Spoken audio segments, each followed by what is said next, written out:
Okay, so hello guys. So for today's video is meron akong i-share sa inyo na side hustle na kung saan gagawa ka ng novel and i-upload mo siya dito sa website na to and you can earn. Pero ang twist dito is hindi ikaw yung mismong gagawa. Kasama mo si AI or si ChatGPT. Yes, that's right. Mas mapapadali. Kaya mas malaki yung chance na pwede kang kumita ng mas marami. Dahil nga, pwede ka rin gumawa ng mas maraming novels in just a short period of time. Kaya naman, I want you to stay tuned until the end para wala kayong ma-miss na kahit anong information kasi hindi naman yan yung basta-basta ka lang na magpa-prompt kay ChatGPT na gawin mo to, gawin mo yan. No. Kailangan may participation ka pa din. So by the way guys, yung website na gagamitin natin is Good Novel. Actually, meron din silang application. So yes, that's right. You can definitely do this side hustle using only your mobile phone kasi accessible din naman ng AI sa phone natin. So kung legitimacy naman, guys, marami nang nagpatunay na paying talaga si Good Novel. So just like this video, ayan o, naka-receive siya ng pera from Good Novel no, by just uploading mga stories or novels. Marami na nagpatunay, kahit i-search nyo pa dito mismo sa YouTube is marami nang kumita dito sa Good Novel. Pero ang twist natin kasi dito is gagamit tayo ng artificial intelligence. Ituturo ko kung paano gawin yan. So it's really important to keep in mind na ikaw pa rin yung author ng story kasi you will direct ChatGPT sa mga important points ng novel, okay? So, si ChatGPT lang naman yung magiging assistant mo sa pag-organize, sa pag-outline, at pag-edit. Lagi mong tandaan yan. Hindi mo lang iaasa sa kanya. Yung idea sa'yo pa rin. So, this is what I call the himay-himay method. Meron siyang 5 parts. Una is concept, novel bible, plot plus ending, chapters, edit plus submit. So, hindi lang ito yung basta ka lang magsasubmit ng prompt kay ChatGPT na gawin mo yung gantong novel. No. Kailangan, istutulungan mo rin siya mismo para hindi magkanda sabog-sabog yung mismong novel na isi-share mo. So, lahat ng yan is i-discuss natin part by part. Simulan muna natin sa concept. Alright. So, dito pa lang is clear na ang readers, genre, and emotional promise. So, when we talk about genre, romance ba siya, fantasy, mystery, thriller, slice of life, and then yung target reader mo is ito rin natin malalaman. Yung main hook ng story, kung bakit sila magbabasa ng chapter 1, and of course, the ending vibe, happy ending ba siya, tragic, redemption, or revenge. Okay? So, lahat ng yan iisipin mo. Alright? Pero in my case kasi, pag gumagawa kasi ako ng novel, naguguluhan ako sa ending. Hindi ko alam kung paano ko tatapusin yung story. Humihingi rin naman ako ng tulong mismo kay ChatGPT. Kasi si ChatGPT, ang ganda ng ano niya ngayon ng update niya ngayon. Lalo na kapag naka-subscribe ka sa Pro. And ano siya, yung naka 5.5 ChatGPT. Sobrang talino niya. Like, makakausap mo siya na parang tao talaga. You can also have this prompt starter like, i-copy-paste nyo na lang ito, no? Give me 10 hook novel concepts for genre with Filipino-friendly title ideas and a clear conflict. So, it depends upon you kung ano yung mapipili mo sa ibibigay niyang suggestion kung wala kang maisip. So, syempre ako, hindi nang basta nag-share sa inyo ng idea. Ginawa ko rin yan siya mismo. So, ito is, matagal ko na siyang naiisip na story, pero hindi ko siya ma-execute kasi wala akong time. Nung college pa ako nito. So, this is a fantasy romance, yung genre niya. And ang ginawa ko, is kinuwento ko sa kanya. Nagkwento lang ako sa kanya, like, in my own words, kahit mali-mali. Tagalog yan siya, guys, ha? And, ayan, nagbigay na siya sa akin ng parang pinaka-draft na chapter 1. So, nagustuhan ko and mas lalong naging malalim yung pag-uusap namin ni ChatGPT to create the concept of the story at buuin siya. So, that's what I call the concept. Dito pa lang is nagawa ko na yung pinaka-step 1 no, ng ating presentation. Okay? So, step 2, gumawa ng novel Bible.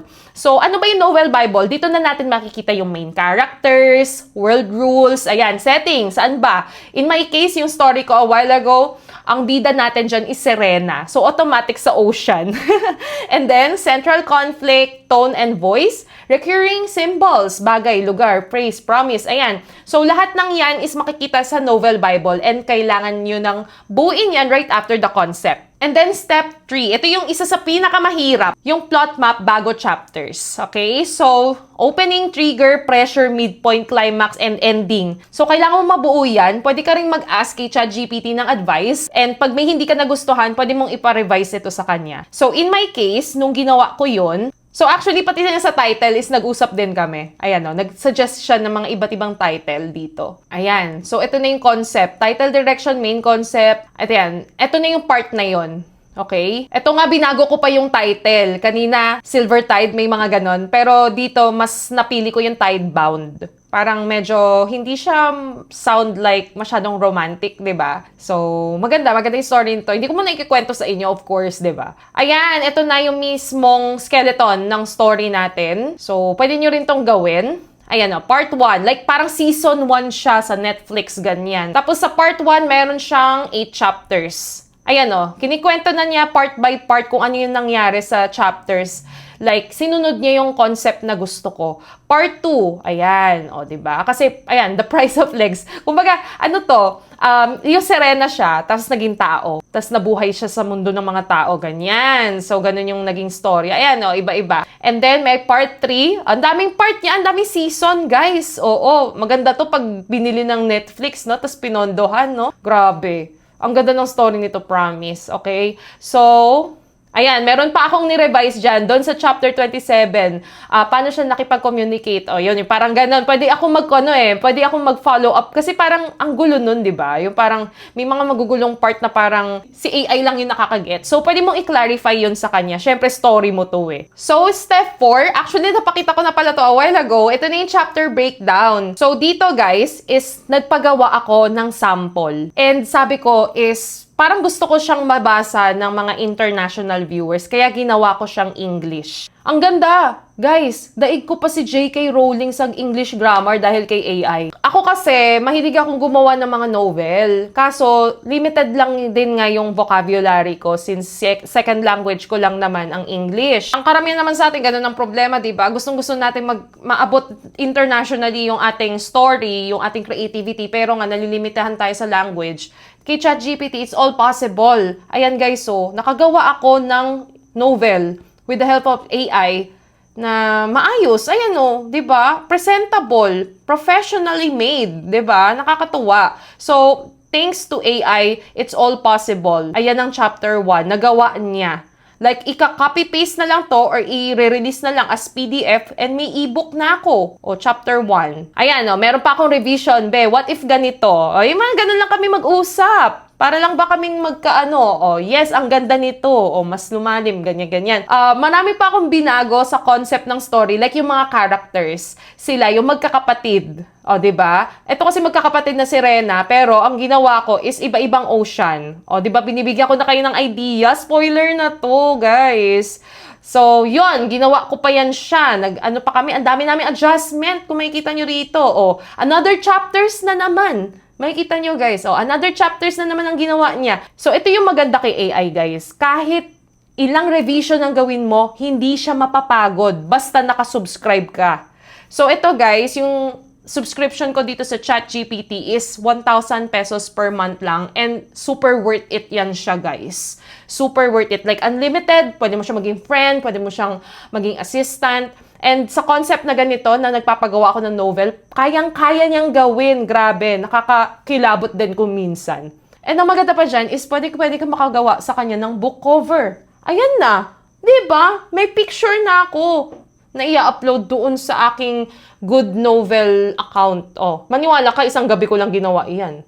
Isang gabi lang kami nag-usap, nakagawa na ako ng story. Basta iisa-isahin lang niya. Tiyagaan lang din sa usapan. Puriin mo rin siya para, alam mo yun, kahit wala namang effect yung sa emotion ni ChatGPT dahil wala naman siyang emosyon, kumbaga parang ikaw lang din mismo is natutuwa lang, ganyan.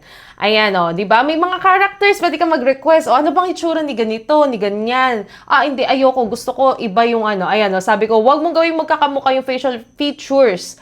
Gawa ka ng parang yearbook style. Ayan, gumawa ko ng yearbook style, guys. Di ba? Request ko gawin mong blonde tas white skin si Adrian. Kasi dito parehas silang black hair. Parang medyo nakakalito siya for me. Gusto ko malaki ang contrast ng characteristic nitong dalawang magkaribal. Ayan o, di ba? So, yun. Pwede ka magpa-revise sa kanya at hindi siya mapapagod. Lahat ng bagay, guys, is pwede nyong gawin yan. Pero dito sa video na to is nag-focus lang tayo, syempre, sa paggawa ng story. Yung chapter 1 ko is nagawa na, pero as of right now, hindi ko pa natatapos yung chapter 2 and so on and so forth. So, ganun lang din yung susundin kong pattern, as you can see right here.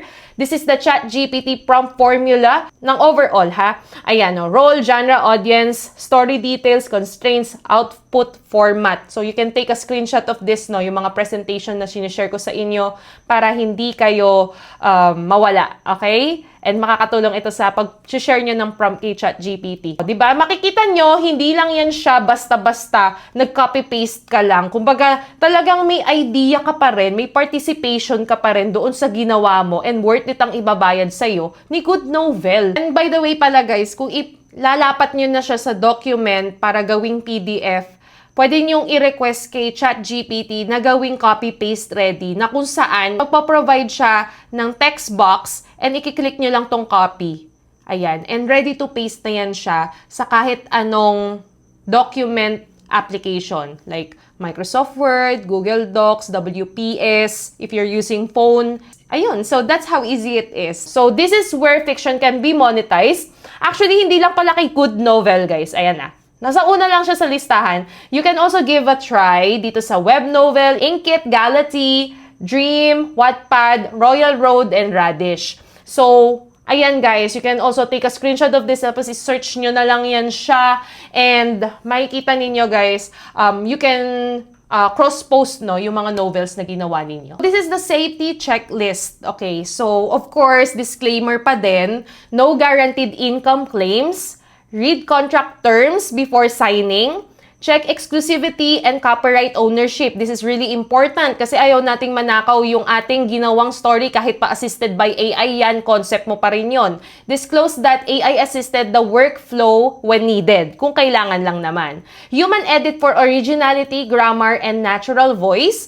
Do not upload fan fiction using copyrighted words unless allowed. Oh, mahilig mga gumawa ng mga fanfiction dyan. Baka nag-i-illusion, nagdedelulo na ng iba. Baka nagkaroon kayo ng idea kung paano yung gagawin. So, actually, it's up to you guys. Pero syempre, kung i-allow naman ng platform, why not give it a go, okay? So, like for example, dito sa Good Novel, ganito yung hitsura guys, no, ng website.